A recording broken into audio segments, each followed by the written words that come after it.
নন্দেরও নন্দন কৃষ্ণ। যেখানে সমস্ত কিছু শেষ, কৃষ্ণের লীলা কিন্তু সেখান থেকেই শুরু। আর সেই কৃষ্ণের গল্প আমরা যতই শুনি ততই মন মুগ্ধ হয়ে যায়। ভগবান শ্রীকৃষ্ণের জন্ম থেকে শুরু করে কোনো গল্পই শেষ হবার নয়। আর যতই শুনবো ততই আরও শুনতেও ইচ্ছা করবে, আর সেই দৃশ্য যেন অদ্ভুতভাবে চোখের সামনে ভেসে ওঠে, মন মুগ্ধ করে দেবে। আমি তো এই কৃষ্ণের জন্মভূমি দর্শন করতে গিয়েছিলাম। প্রথমেই গিয়েছিলাম মথুরাতে, যেখানে কংসের কারাগার, যেখানে ভগবান শ্রীকৃষ্ণের জন্ম। সেই স্থানের চারিপাশে অদ্ভুত শান্তি, ভালো লাগা ছিল। হ্যাঁ, সেখানে ভিতরে ক্যামেরা অ্যালাউ নয়, তাই আমি কারাগার দেখাতে পারিনি। বাট সত্যি বলছি, ভীষণ সুন্দর, এতই সুন্দর যে ভাষায় প্রকাশ করার মতো নয়। আর তারপরে গিয়েছিলাম আমরা বাকি যে জায়গা, যমুনা ঘাট, যে যমুনা নদী পার করে ভগবান শ্রীকৃষ্ণকে কংসের কারাগার থেকে মুক্ত করে তাকে যশোদা মায়ের কাছে দিয়ে আসা হয়েছিল।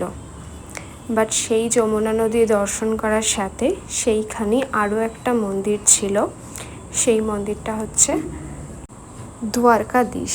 এখানে ক্যামেরা অ্যালাউড ছিল, বাট মন্দিরের ঠাকুরের কাছে অনেক সিকিউরিটি ছিল, যে কারণে হয়তো সম্পূর্ণটা আমি তোমাদেরকে দেখাতে পারবো না।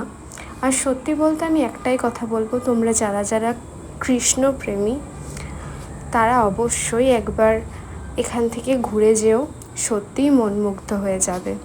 হয়তো অতটা ক্লিয়ারলি আমি তোমাদেরকে এটা দেখাতে পারবো না, বাট এই মন্দিরটা অদ্ভুত সুন্দর ছিল। হয়তো বা এখানে প্রচুর ক্রাউড, কিন্তু তবুও মনের মধ্যে শান্তি ছিল।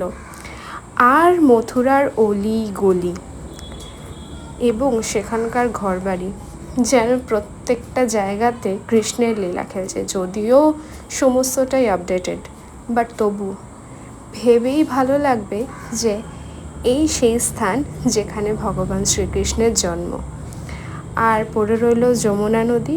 এই যমুনা নদীর তীরেতেও কিন্তু অদ্ভুত শান্তি, ভালো লাগা আছে। এখানে বোটিং আছে, এই নৌকাগুলোতে তোমরা চাইলে যমুনা নদী রাইড করতে পারবে, বাট আমরা করিনি।